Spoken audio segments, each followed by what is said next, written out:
Okay, thank you. So I'm going to talk about computably enumerable partial orders. So I want to thank the organizers for including me. I know it's CCR, so let's see, computability, complexity, and randomness, and this only touches on the first C. So there was discussion about this, and we wanted to keep it a little bit more open than just So I'm lucky. Well, okay. Thanks. I have to pay double. Okay, I'll pay double what I paid. Triple if you want, it's no problem. I'm not going on an excursion though.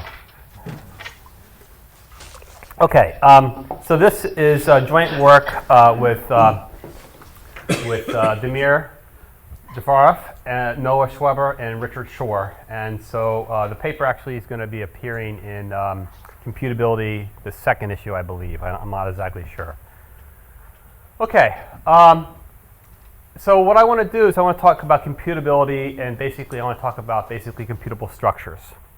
So what I want to do is I want to talk about kind of the algorithmic properties of countable structures and the presentations and the logical, how they might be presented.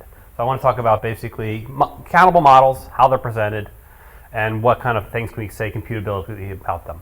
Okay, and so I'm going to focus on partial orders, and so here's a list of places where partial orders have appeared in the literature in the past number of years. And so I'm not going to go through all these papers, but I just want to point out that talking about countable partial orders, countable linear orders, countable linear orders, stuff like that has been done.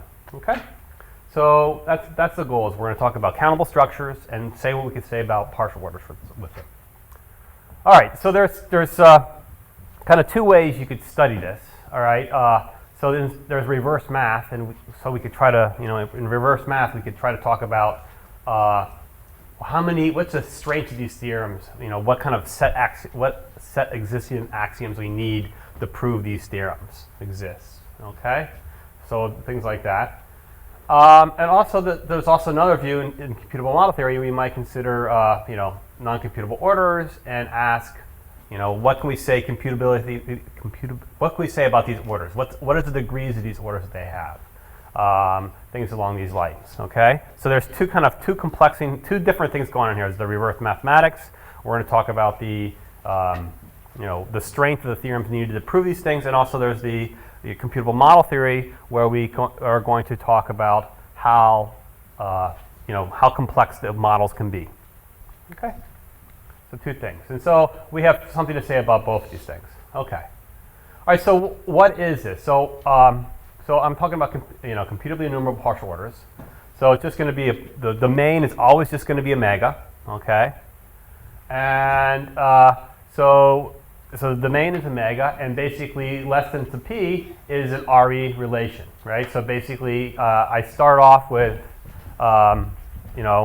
everything. So we start off with omega,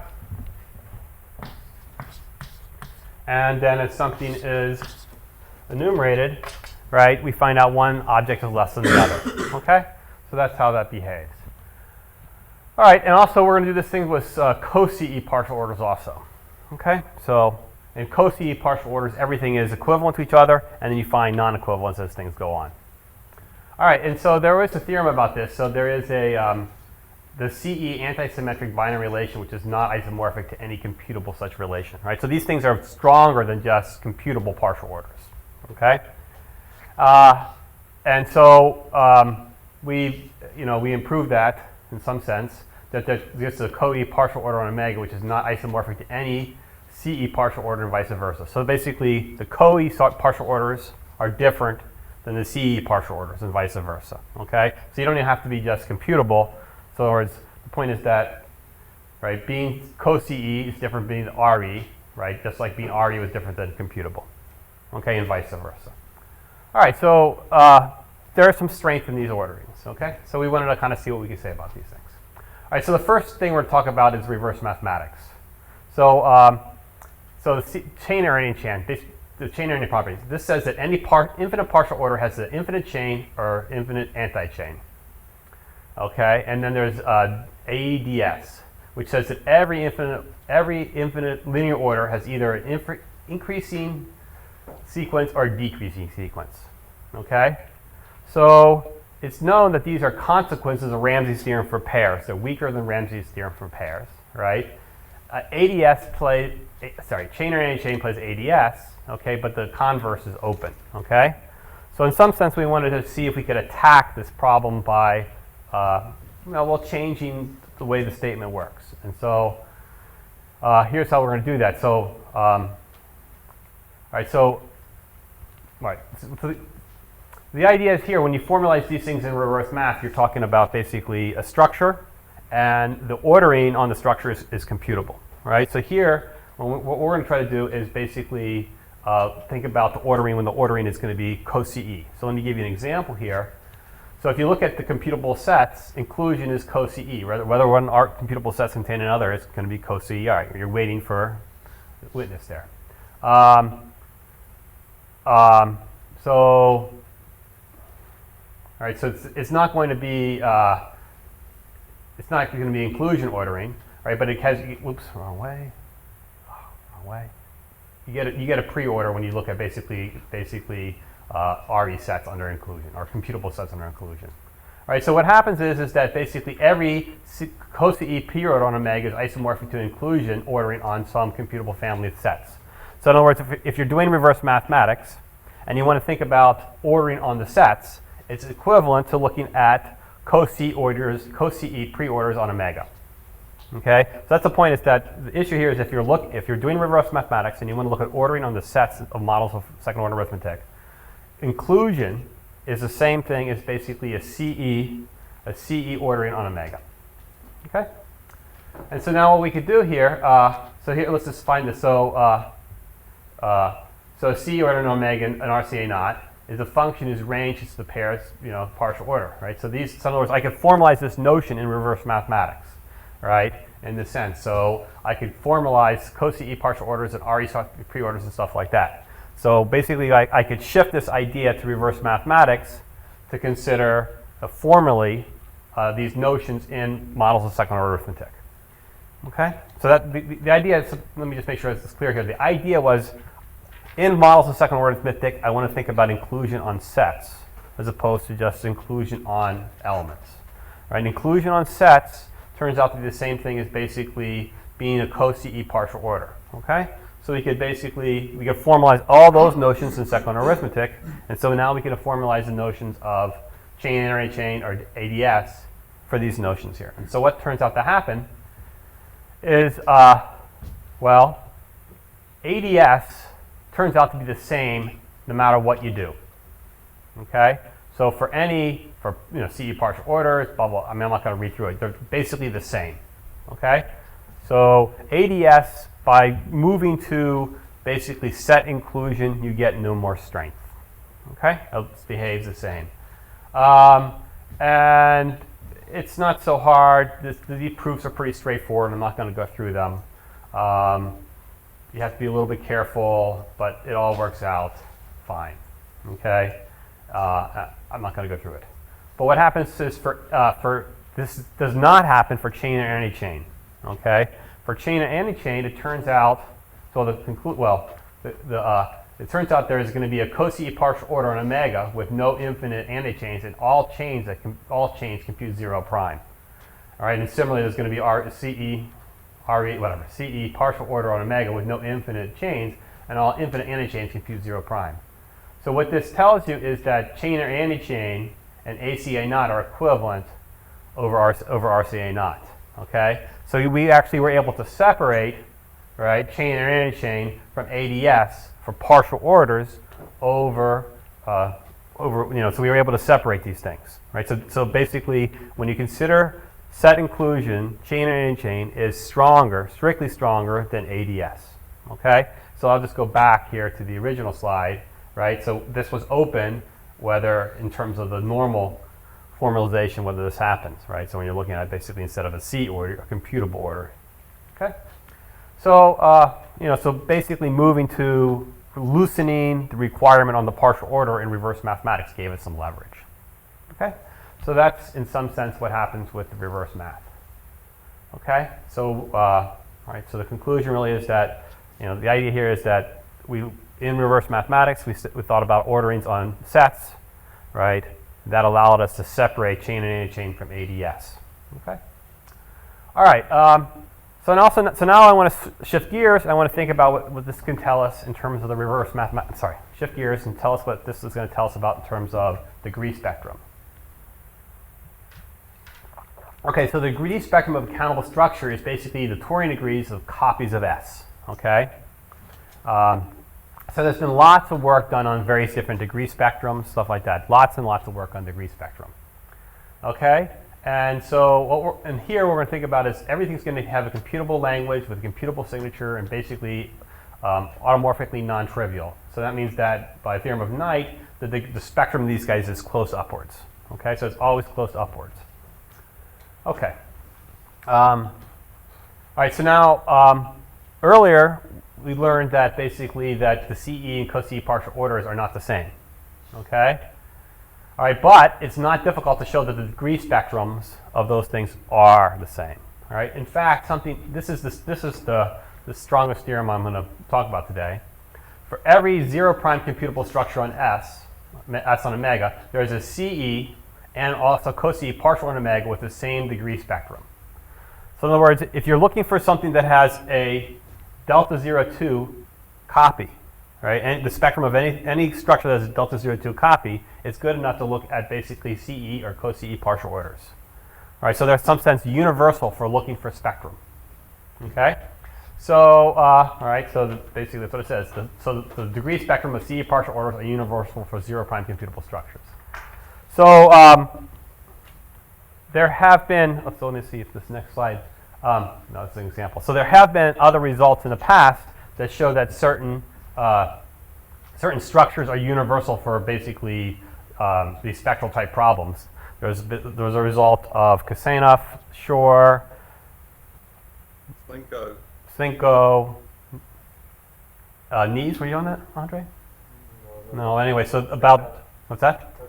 Hirschfeld. So basically, where groups, fields, rings, and all those things were also shown to be universal for these degree spectrum, right? But what's interesting about this theorem here is that basically the effectivity condition on the RE partial orders is very minimal.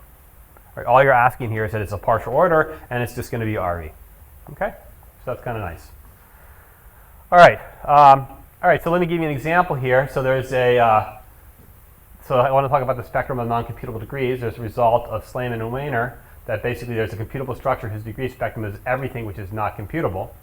So just applying the theorem I had before, there's going to be basically a partial order whose degree spectrum consists precisely of the non-zero degrees.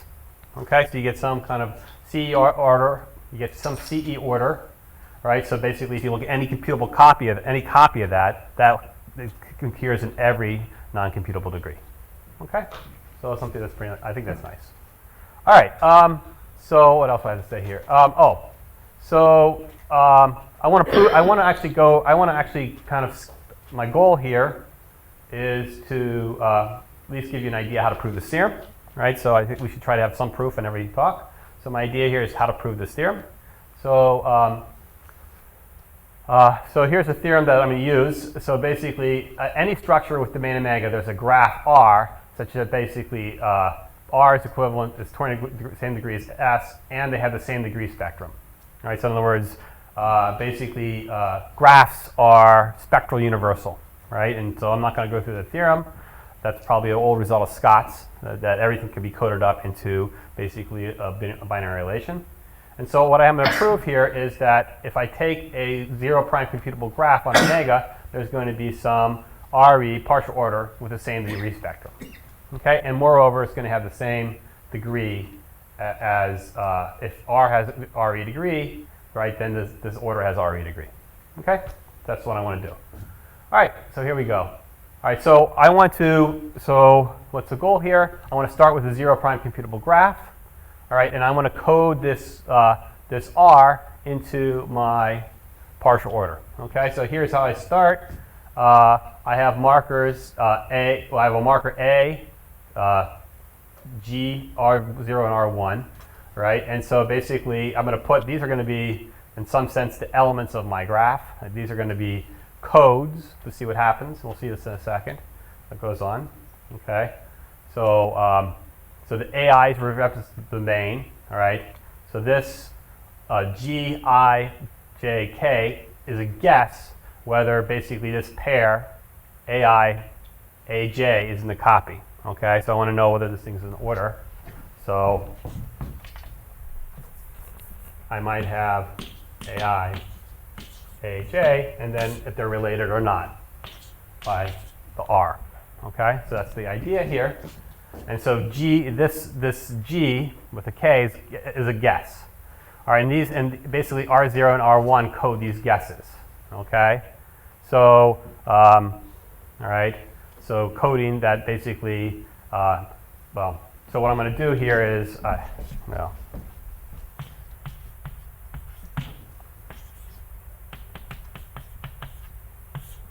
So that would indicate that basically the relation doesn't hold, right, at this stage. And then also this would indicate that the relationship does hold. It's a guess at stage K. Okay? So initially we set, so I'm going to, so initially, so I have to be able to pick out the G, so I'm going to set that below AI and AJ, right? So that's the unique element below those elements here, right?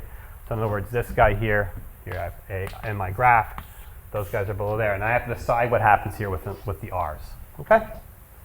So I think I have a picture here. So here's what happens. So I have this approximation, all right, of what happens with R, right? So basically, I don't know whether this relationship holds, right? But in the limit, I know what happens, right? So at some point, I have the limit of this because it's a delta 0 2 approximation. At some point, this limit agrees, okay? So at some point in the stage, right, this limit agrees.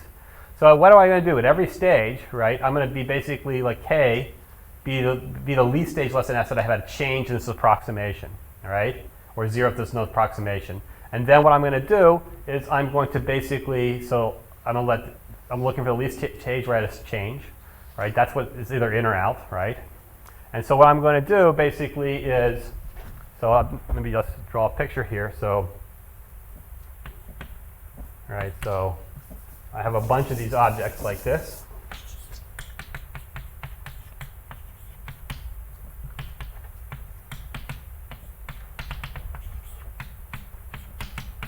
Okay, so I have a bunch of these objects here like this, right? So let's not worry about what they look like, because I mean, they might, you know, look like this, okay, at this stage or before the stage, because I'm enumerating things into the relationship, right? So once I enumerate a relationship, I can't change it, right? So what do I do at a later stage if I say, oh, there's been a change here, and this says it's going to be out?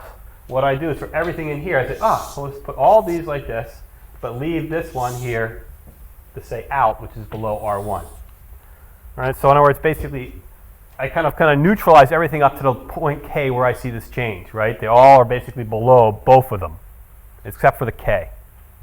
Right, that's what that says there. Right, so so basically, everything below K, right? Everything below S, sorry, the S is going to be below both of them, but the particular K that I'm interested in, this should, all the other ones are going to be changed below the one guy here. So basically what happens is all but one of these are below both R0 and R1, right? And that one is below either going to be R1 or R0, right? And that gives you an idea, right? So you know that basically you can go through this list. One of them will be below exactly one of these two things, and that will tell you whether it's going to be R0 or R1. So that codes that relation. All right, and so it's not so hard to go through and check out that if I take another, I could get it's not so hard to show that it has the same degree spectrum, but I'm not going to go through it. That's the coding that I have there. So here's a picture of what it looks like. So here, right, this is below both of them, this is below both of them, this is below both of them. So this one here is not below that one here, right? And so I didn't draw in more arrows, right? So this one is, so this, we have that AI and AJ are not related. Okay, so let me stop there.